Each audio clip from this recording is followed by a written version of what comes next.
50-ci Davos İqtisadi Forumunda müzakirə edilən əsas məsələlərdən biri də ekologiyanın qorunmasıdır. Forumda iştirak edən Heydər Əliyev Fondunun vitse-prezidenti Leyla Əliyeva hazırda planetimizdə hökm sürən ekoloji problemlərin aradan qaldırılmasında həm də hər bir insanın fərdi məsuliyyətinin vacibliyini vurğuladı.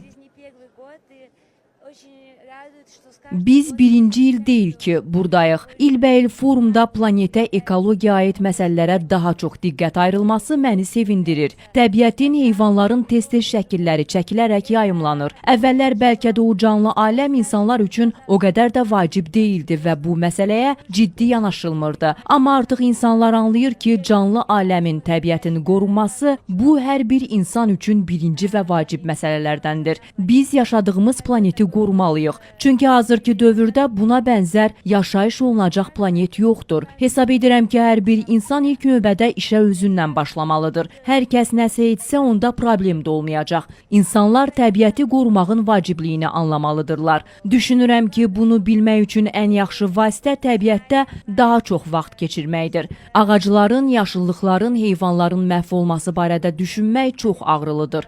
Onlar çox sürətlə azalır. Hesab edirəm ki, yeni texnologiyaların inkişafı və insanların bu sahədə daha çox məlumatlı olması bu kimi problemləri aradan qaldıracaq və biz planetimizi qoruya biləcəyik.